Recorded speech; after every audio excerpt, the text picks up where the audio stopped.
where not just women are in danger, but all marginalized people, where being uniquely different right now might truly be considered a crime. It seems as though we had all slipped into a false sense of comfort, that justice would prevail and that good would win in the end. Well, good did not win this election, but good will win in the end. So what today means is that we are far from the end. Today marks the beginning of our story. The revolution starts here. The fight for the right to be free, to be who we are, to be equal. Let's march together through this darkness, and with each step, know that we are not afraid. That we are not alone. That we will not back down. That there is power in our unity, and that no opposing force stands a chance in the face of true solidarity. And to our detractors that insist that this march will never add up to anything, Boston Red here with Friday Java, a weekly magazine of political theory, polling, and commentary. It is part of the history called people that make up this fascinating journey. We are part of the Obama network. For that, we make no apologies. What we pledge to do is give you the facts on a bridge to history. What body politics is, the most up-to-date theories of political science and psephology. Stay tuned for this incredible ride. Boston Red, peace out. On the 6th of September, Friday Java, BRN Radio, and on the Boston Red Network, and its various outlets, which include Spotify, iHeartRadio, Stitcher, and various others. Incidentally, a note here. I note now that from one of the technical newsletters we received, podcast type newsletters, that now you can go to Spotify and place your program there. You don't necessarily need to have an aggregator to do it. So what do you mean by an aggregator? Is something like Blueberry, etc., to do that. But you would still need some place to host your podcast. Anyway, didn't intend to get off on that. Hurricane Dorian is now heading towards South Carolina. It was, I believe North Carolina. Get those Carolinas mixed up. One or the other, that it did stop there. And now Wilmington, I suppose, South Carolina, yeah. Anyway, it has left the Bahamas. So far, the count of people killed is 30 and rising. The place is devastated. We'll have a few more details on the Bahamas. Incidentally, in a broadcast the other night, I unfortunately called it Jamaica. Why I did that, I have no idea. But it was not trying to get out fake news. I noted that somewhere that DJ Trump had the storm going to the Alabama coast. But DJ Trump is not a person that dwelled in geography, so that was one of the interesting things. I took at one time meteorology courses, and one of the things you had to do was use a blank map. and know the positions of the states and positions throughout the world where these storms were without getting the actual names. That was something you did in those days. But in those days we used charts and wire services. You actually got a wire service from Western Union. You could rent those at the time that I was messing around with in the 70s for about $10 a month. And you got the wire, and that was your weather report there.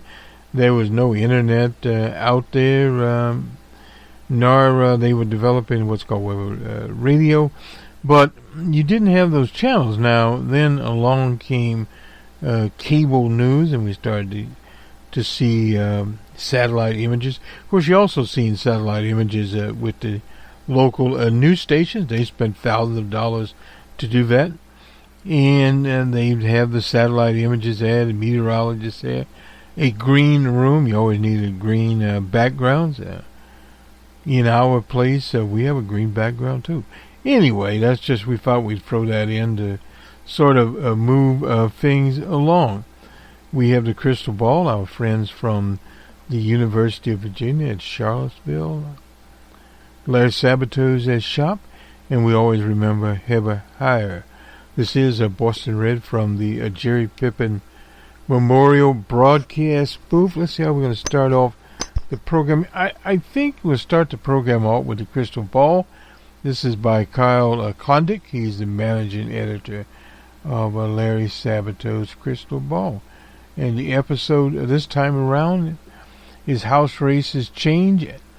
North Carolina 9, do it over election, going down to the wire, and also they are moving a race in Minnesota. 7 is a top tier GOP target. And the key takeaways here, we're moving 9, that's a special election, from lean Republican to toss-up. Less than a week to go until the election. A confluence of factors makes the race too close and unpredictable for them to call. They said us to call. Well, many races of this nature are not callable. I don't think there's much polling there. We'll get into it. We're also moving North Carolina 3. That's a special election from safe Republican to likely. And Minnesota 7, truly unique Democratic district, moves from lean Democrat to a toss-up. We'll see what accomplished this and have a little comment on it. It is rare for us to leave any race as a toss-up immediately before the election. That's the crystal ball, but we reserve the right to do so for a special election. Such races have unpredictable rates of a turnout and can hang on unusual circumstances. While we thought that the Republicans were in better position to win a North Carolina North 9 do-over special election, and they may end up being the case. The latter data and the latest circumstances suggest the race is close enough. We should make it a toss-up with less than a week to go until Tuesday next week. I assume they're talking about. This was written on a Thursday. We do the same in advance of several close contests. Special elections held since D.J. Trump became president. Rating of Georgia's 6, a special runoff. The Alabama Senate special election. PA, Pennsylvania 18, Ohio 12. As all toss-ups on election day, the margin of victory in these races all ended up being close. 3.6 or less. Well, 3.6 is not as close as when you have some of the races we've been involved in less 0.5 of a percentage point, and sometimes 2. What makes a race seem so close and unpredictable? First of all, the most recent polling is suggestive of a tight race. Politico reported late last week that internal, and these themselves are not necessarily the way to go. Give State Senator Bishop a narrow 2 to 4 point lead, while the Democratic internal polls have veteran Dan McCready. He was a 2008 candidate, up a point, and the independent poll conducted by Democratic Post Clarity's campaign lab and Republican Harper polling for a handicap site. Inside elections had McCready up 4 points. Another by the Republican-leaning election analyst Red Race Haas shows Bishop up a point. But altogether, the race feels like a flip of the coin, just like it was late November, when it seemed like the former Pastor Harris very narrowly beat McCready, only for a credible accusation of fraud to prompt the state to call a new election. I suppose this Mark Harris guy was not too saintly. They did, in fact, call a new election, and in North Carolina, that's a miracle in itself. Anyway, early voting patterns don't necessarily tell us all that much, except that turnout seems likely to be much lower for this election than last fall, according to an analysis by Republican pollster John.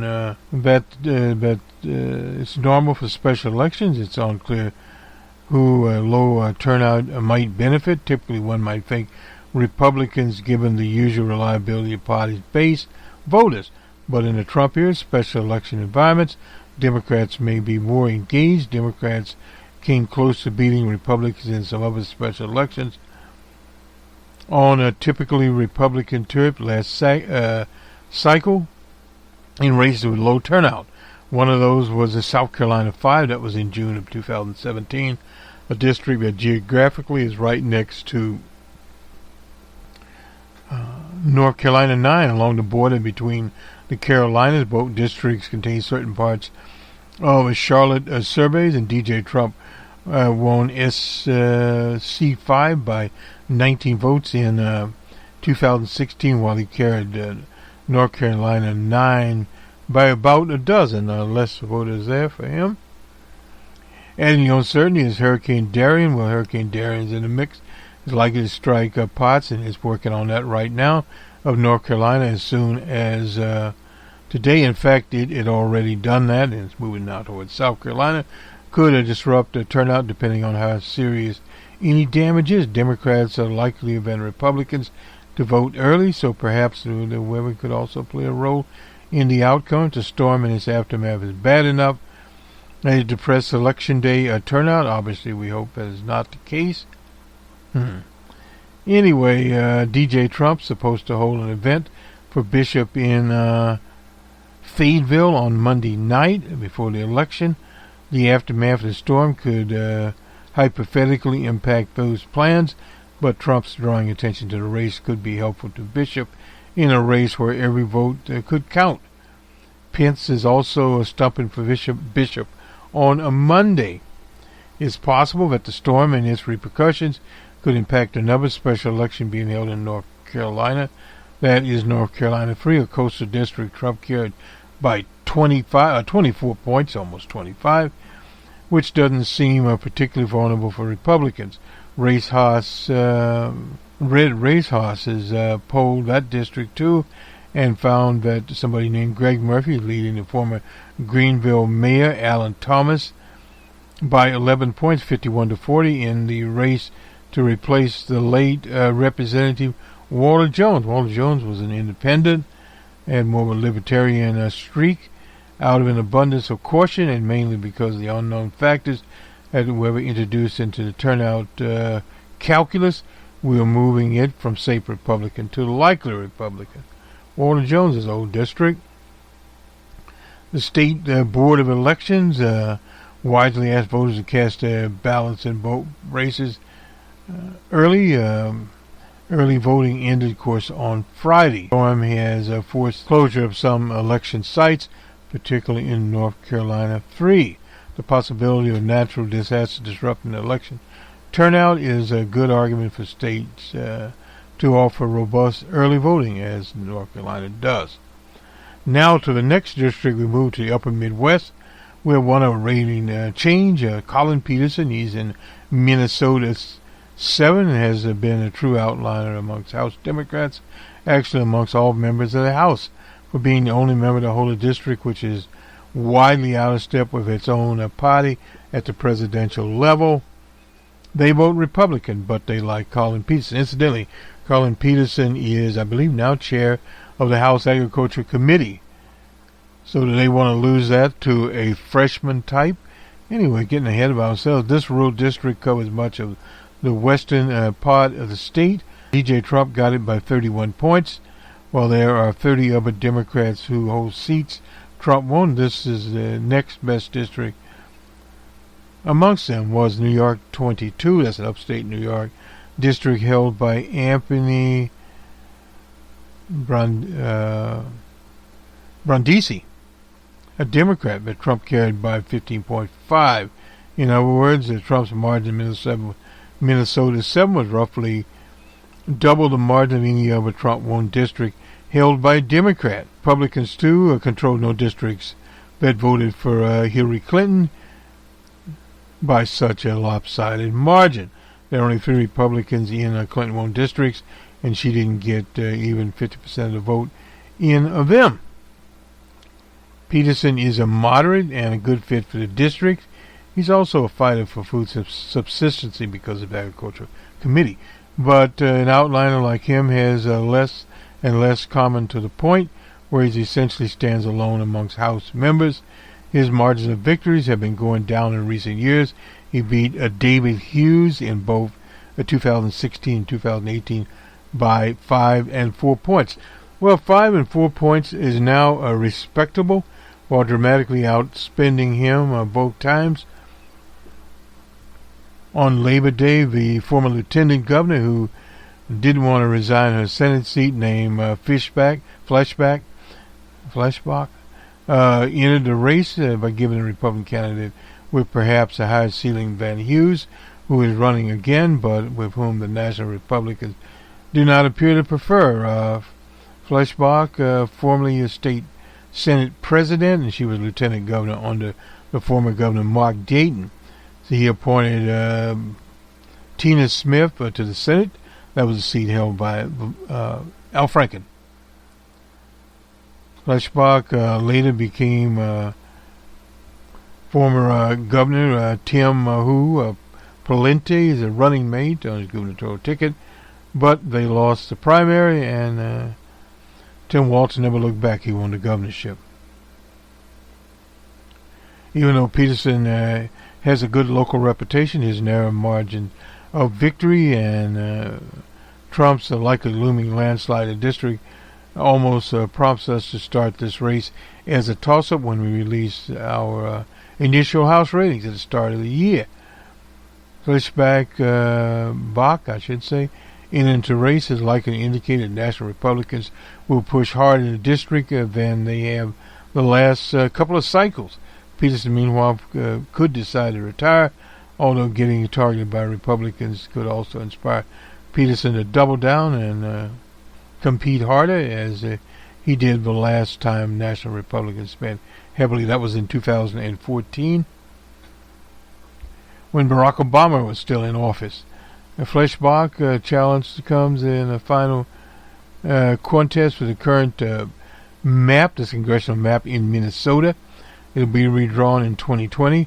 Minnesota is likely to lose a district because of slow population growth. Minnesota 7 would be the logical one to chop off. So in other words, you have this Fleshbach character running for a seat that will no longer be. So she'll be known as one-term, was it Melissa? Was that her name? Anyway, and in a House that could remain more than likely Democratic. So what are they doing? Anyway, Minnesota 8, Minnesota 1, and 8 both flipped to Republicans. Minnesota 8, Minnesota 1, and Minnesota 8 both flipped to Republicans in 2018. 2 of the 3 pickups anywhere last year, leaving 7 as the only one remaining that held by Democrats. Democrats control the governorship, the State House of Representatives, while Republicans are defending a small majority in the Senate next year. If Democrats win the state Senate and hold the House, thus obtain a total control of redistricting levers, which they want to do, they might target Fleshbach if she wins, or if Peterson wins, he might decide to finally retire. Democrats could try to divvy up 7 in a way that advantages them, or if controlling redistricting remains divided, a court may end up drawing the map. The overall point is, even if Republicans win the district in 2020, it might go away in 2022. So in other words, that is a real possibility. However, Republicans can't worry about 2022 redistricting map. They are trying to cobble together a path to a majority now with the 31-point district, one that should be part of such a roadmap. Fleshback gives the Republicans a more credible potential challenger to him. That is why 7 is now a toss-up. Well, our take is that it's a bit early to be establishing a toss-up race in Minnesota. What is it? Minnesota 7. We'll have to see some better polling than what they have. They do just a little bit of roundup here. Papa John is in the news. This is out of Kentucky. This is WLKY News. The founder there, Kunacker, I suppose how you pronounce it, donates $1 million to a historic African college in the state of Kentucky. Papa John gave a big gift to a historic African American college. He announced his giving to Simon's College of $1 million.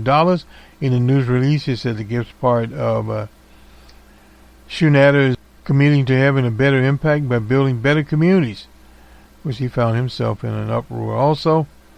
And Simon's College of Kentucky is the only Commonwealth of Kentucky, the only private historic African American college. The president there, Kevin Cosby, said in a news release that John is making and will continue to make an important difference. His support will have a profound impact, no doubt about that, I suppose. Some of his cronies might give a few dollars.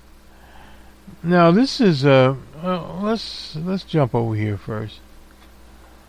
Yeah, we'll jump to the Washington Post now and get a little bit of a roundup here on some things that Dorian. This is the latest we have.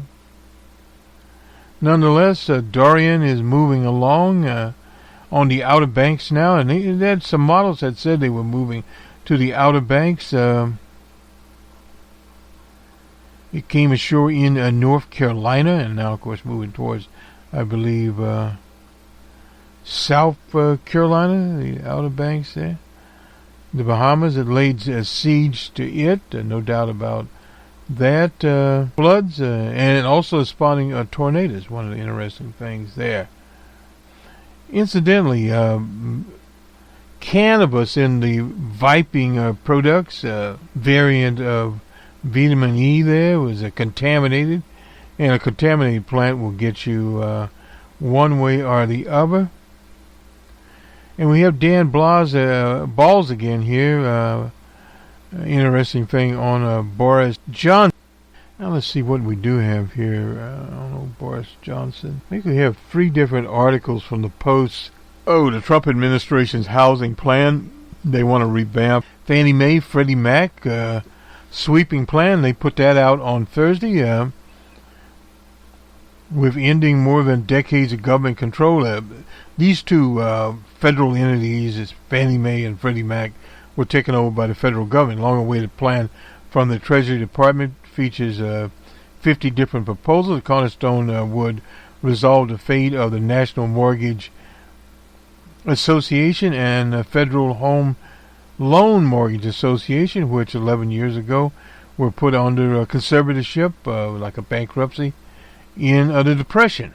Both of these organizations, Fannie and Freddie, play a critical role in the housing market, buying mortgages from lenders, then repackaging them into securities and selling them to investors. The federal government, of course, seized both of them as they piled up losses in the big derivative meltdown. They back actually half of the mortgages perfected, we'll call it, in the U.S. Housing experts warn that allowing them too much freedom could lead to higher mortgage costs for consumers. President Trump's housing plan will make mortgages more expensive and harder to get. I urge the president to make it easier for working people to buy and rent their homes, not harder. That's Sherrod Brown from Ohio. He's the ranking Democrat on the Senate Banking Committee. They represent the largest major unresolved business from the financial crisis, and the Republicans like to get their dirty little hands on it. Barack Obama's administration shied away from the topic, fearing that a wrong move could disrupt the housing market and the availability of the 30-year mortgage. A so-called senior Treasury Department type admitted that the plans were extensive, but the changes are designed to be incremental and realistic. I doubt that very seriously. Several Wall Street hedge funds also invest heavily in the company stock and bet that the Trump administration effects could clear the path for them to secure significant profits. That's the whole idea behind it. This comes at a time when many U.S. home buyers are already struggling to find affordable housing. Prices have been rising for years, and there's not enough moderately priced housing out there, according to the National Association of Realtors. Most of the Trump administration's proposals require action by Congress, but the Federal Housing Finance Agency, the regulator for Freddie and Fannie, could take some of its own action. Just run Mark Calabria. He's a former henchman for the Vice Pence. Without congressional approval, could end the conservatorships. After 11 years, time to bring conservatorships to an end. The proposal said that ending conservatorships is a critical step to reducing that government influence on the housing market. It would be a fatal mistake. The reports are comprehensive, but it leaves to Congress and regulators to figure out many details. That is from Guy Secalcular, the publisher of Inside Mortgage Finance. And a lot of things, the devil, of course, in the detail. Harry Reid has talked about that. Over the past decade, Fannie and Freddie, received $119.8 billion in taxpayer bailouts.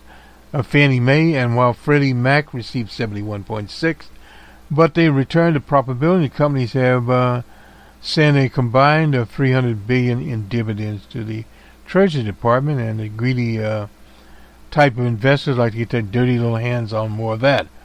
It also calls for a smaller role for the Federal Housing Administration, which currently backs 15% of home purchase. That's quite a bit. Seems like a low number, but it's not. Several other target affordable housing. One change would urge the FHA to revisit underwriting criteria for loans on multifamily properties, where rent control laws or other undue impediments to housing are placed. I bet we've been trying to get rent control into communities, and these clowns are trying to get them out. HUD called for the FHA to help companies that participate in their programs avoiding hefty fines for trivial issues, I bet. And they're not trivial issues.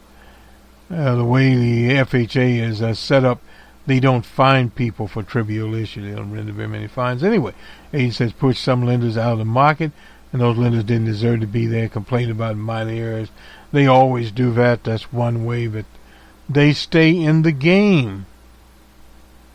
I've been wondering, we'll do Dan Blah's, we have time to do Dan Blah's piece on Boris Johnson. We're going to do a special piece on Boris Johnson, but I think we'll put this in the Boris Johnson piece.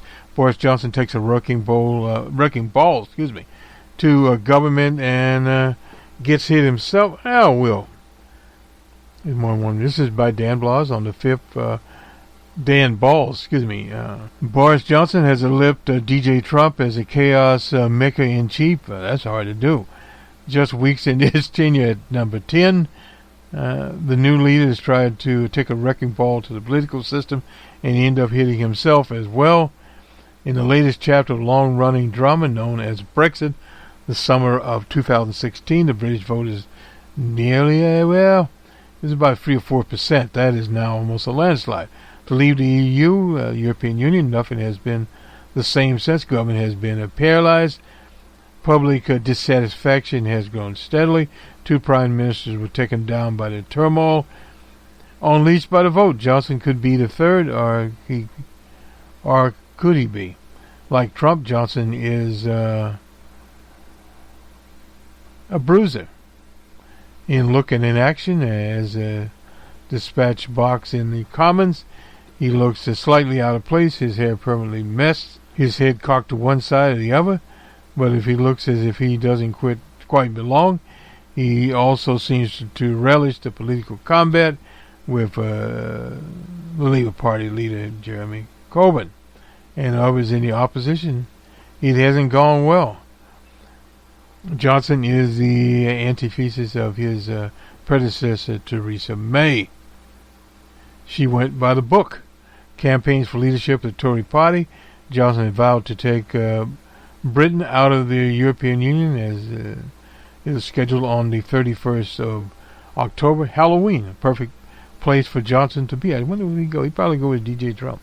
Anyway, that was the plan. Getting there has not gone according to plan. If Johnson has a clear strategy, it might have been evident, might not have been evident. Instead, he suffered a crushing parliamentary defeat and has brought further attention to the dysfunctional political system. The UK does not have a constitution. He also provoked a constitutional crisis in Britain by declaring that the parliament would be closed down for much of next month. Of course, I guess as East Dan Boss said, Trump would like to close Congress. No one can say how the event will play out. The House of Commons approved a measure that would extend the deadline for leaving the European Union if no deal has been approved. Johnson insists he could get a deal, but there is no sign of a new proposed negotiation. Left open is the question of just when a snap election would be held. A snap election is a little different from American elections. Will it be held in mid-October? That'd be around the 14th or 15th. There's talk of that. Parliament took away his power to set the agenda. That was demolished by a vote on Wednesday. Corbyn insists he wants a new election, but the date to be determined after the fate of Brexit negotiation deadlines are clear. In other words, he didn't want to walk into a trap. Just who would win the elections is another matter. Corbyn's reluctance to move on Johnson's deadline underscores Labour's nervousness. Labour allies called Johnson's proposal a trap, no doubt about that. Likened it to the leader Corbyn to Snow White, poison apple. Labour lawmakers abstained on the key vote, and Johnson was left empty-handed. Trump has been a Johnson champion, no doubt about that. Pence met with Johnson in London, and boy, that doesn't sound very good. Everything appears more difficult when Johnson has so breezingly proclaimed himself a candidate for leadership posts, even in his early days as a PM. It all hit the wall when Johnson came in contact with parliamentary opposition. In fact, 23 members of the Conservative Party crossed, and he promptly expelled them from the Conservative Party, including Winston Churchill's grandson. How long can this go on is anybody's guess. Perhaps the president will offer advice to his friend. No doubt he has. Basically to leave the EU and not pay the bill that the EU is put upon them. Very unrealistic and silly advice at best. Baseball scores now from last night. See if we can get those up. Oh, we already had them up here. So thus on the weekend we'll have a numbers man, a show as it is now called. That is our macroeconomics presentation. We'll be talking about Brexit, the effects on the UK economy, which are being seen. ISH market has a new PCI on that economy, where that economy is going south. And we'll look at that. Nonetheless, the Dodgers and D-backs, the final score here, it was 5-4 D-back, bottom of the ninth. And the Red Sox was 6-4. I believe the Red Sox won that game. And the Brewers were at the Cubs in Wrigley Field, Cubs 7-1. The Nationals won their game. Marlins, Nationals 6-7 there. The Nationals had 9 hits and 2 errors. And the Marlins 8 hits, no errors. The Athletics were in New York and were all over the Yankees, 8-2. The Athletics had 12 hits, no errors, and the Yankees 6 hits and no errors there. The Mets were in the city of brotherly love, but they had 11 runs and 12 hits, and the Phillies had 5 runs, so they won the game. The Astros and Blue Jays in Toronto. It was Astros 7-4. Astros had 13 hits and 1 error, and Toronto 8 hits and 1 error. Cleveland was in Florida, and they were shut out there. The Rays won that game. The Twins were at the Tigers, and the final score was 13-5. White Sox in Atlanta, 10-7. The Mariners were in Texas, Rangers 6-3 in that contest. The Orioles were in Kansas City, a team that's going nowhere. Anyway, nonetheless, the score was 14-2. The Orioles, holy moly, had 21 hits, no errors, and Kansas City 6 hits, 2 errors. Well, they got something going, I guess. The Pirates were in Denver, Pirates 9-4. They had 16 hits. The Rockies were also hitting. They had 10 hits and 2 errors. The Padres were in San Francisco, Giants 8-3 in that contest. And the Reds was postponed. We're in St. Louis. So that is that. And let me see if I can get the standings. If not, we will get the standings. We've had some problems in the past bringing our standings up for whatever reason. Who knows? Sometimes we really don't know. But the divisions, we get them this time. The Yankees are on top in the American League East. Anyone who's been a goat roping contest would know that. And the Tampa Bay Rays are 9.5 games back. Our poor Red Sox are 16.5 games back. Toronto's 37 games back, and the Orioles, of course, 45. In the American League Central, the Twins are on top. Then comes Cleveland at 6.5 games back. Then the poor White Sox, 25 games. The Royals, they're not in the cellar. They have 36.5 games back. The cellar belongs to the Detroit Tigers. They have 45 games back and playing 297 ball. The Twins are playing 621 ball. The Cleveland is playing 574 ball. Thought you'd like to know that. And in the American League West is Houston, 8 games back, and they are playing 583 ball there. In the National League East, Atlanta, 8 games back. Washington, 14 games back. Philly, and some people thought Philly was going to go in someplace this year. In the National League Central, the Cards are on top. The Cubs 2.5 games back. The Brewers are... Just a second here. Let me get these games back. 7.5 games back. And Cincy is 13.5 games back. So it's possible the Brewers could come back. They're 7.5 games back. That's not where they want to be. And in the West, it's all Dodgers. And next is the D-backs. They're 18 games back. San Francisco is 24 games back. Well, it's running up for last place between San Fran and the Padres in San Diego. They have 34. Just a minute here. 32.5 games back. The Padres are 26.5 games. 6 games between those. Oh, I forgot. San Francisco is 24 and 18. Well, there's really not any race in the West. The race is actually in the Central Division of the National League. 2.5 games back between the Cubbies and the Cards. That always goes down there. And the Brewers, some people felt the Brewers would play a better game. I guess it did not happen. So, well, anyway. Sometimes things just don't turn out as we felt they would. It's just one of those things that sometimes happens to us. Anyway.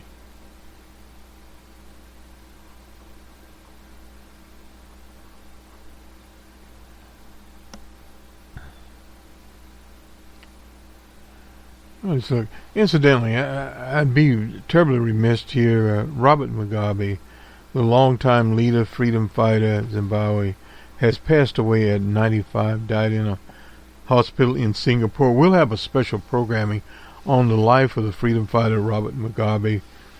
He led country, Zimbabwe, for most of its life as a nation there. And Emerson Mugabe now is the president, and many of the problems that plague President Mugabe is still there, the economy being there. But he is remembered for his education system, the finest of any nation. And this is when a nation invests in knowledge work. And they, in fact, did invest in knowledge work here. I'm looking at BBC. Michigan banned flavored under their governor, Whitmire. E-cigarettes is the first one to do it in the U.S.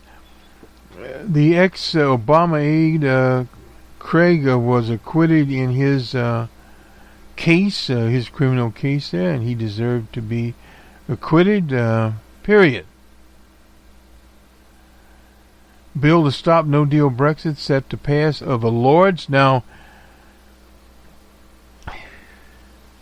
this is the headline in the BBC, and no doubt it, I believe, has passed the Lords. Will pass later today. Let me get this straight here. Where else do we need to go here? And basically what has happened there. Now let us move along here and see if we have anything that we, for whatever reason, did not get. I think we pretty much exhausted. We'll have some polling. Well, let me see if I can grab this on delinquencies. This is from Reuters, if we can get it up here. And farm loan delinquencies. We'll talk more about this on Numbers Man in U.S. Battleground state of Wisconsin. Big problem. A friend of mine knows a farmer there. Anyway, farm loan delinquencies rose to a record high in June. That's from the Wisconsin Community Bank data showed on Thursday. Picture of a cow. The share of farm loans at a long past due rose to 2.9 at community banks in Wisconsin as of June 30th. It's the highest rate record that goes back to 2001, according to Reuters and the Federal Deposit Insurance Corporation there. It now stands higher than in any other of the top 10 farm states measured in production. A list includes California, Iowa, and Texas. Nationwide, the share of farm loans at the FDIC are at least 90 days past due, longer, according to accruing interest because of repayment. Doubled, stand at 1.5% in June. This is the highest mark since 2012, but only about half the rate seen at the community bank that is in Wisconsin. Farmers could be feeling the pinch for more than other farm states like Iowa, because Wisconsin crops, are touched by multiple factors there. China, Canada, and Mexico. So they got some situations going on there. We'll incidentally on Numbers Man have this in the newest report of the Midwest from Creighton University in Omaha, Nebraska. This will do it for us. We'll see you on the week that was on Saturday morning, as we usually do. We'll hear from Uncle Carl Robe there. And we also had a report that we didn't get last week from Amy Walter. And I'm not sure if we'll do anything from Charlie Cook, the handicapper, but we'll see what polling we can get. And what we try to do in all of our broadcasts is give as much real-time data as possible. And at the same time, look at the polling. There's a lot of polling out these days. Most of it is not that substantial. And where our candidates, we didn't hear much of the candidates last week. Of course, what happens in news cycles, Dorian knocked out a lot of news. And its pattern, that was big news last week. It did not hit Florida directly. They went on to the Outer Banks of the Carolinas, etc. But they're getting rain and flood. We'll see more of that tomorrow also. And we've been working on an open source report. We'll be talking about China and the political necessity, various economic violence performed on China via the tariffs, via restrictions on highway, that China is now doing open source. They've been doing it. They've been contributing now to open source projects, and we'll talk about that and how it is spreading there through their contributions. Have a good weekend, everyone. We'll talk to you on Saturday. Good day.